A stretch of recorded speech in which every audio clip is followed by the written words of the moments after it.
Guys Bajaj three wheeler 205 সিসির মডেলের এই গাড়িটি সম্পূর্ণ টাচ আপ কালার করে নেওয়া হচ্ছে। দেখুন, এটি অরিজিনালের সাথে মিল করে এই কালারটি সম্পূর্ণ রেডি করা হচ্ছে।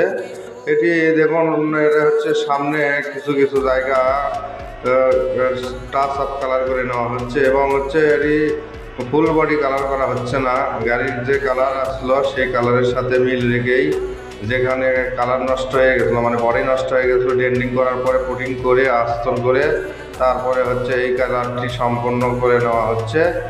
আপনাদের কাছে এই কালারটি সম্পূর্ণ কেমন লাগতেছে অবশ্যই কমেন্টে মতামত জানাবেন। দেখুন, আমাদের কাছে অনেক সুন্দর লাগতেছে, ভিডিওতে হয়তো একটু দেখতে খারাপও লাগতে পারে কিংবা দেখার সমস্যা হতে পারে, কিন্তু বাস্তবে কিন্তু এই গাড়িটির কালার অনেক সুন্দর হয়েছে। মানে টাচ আপ কালার তো বুঝতেই পারতেছেন, বডির যে কালার আছে কালারের সাথে মিল রেখে করতে হবে।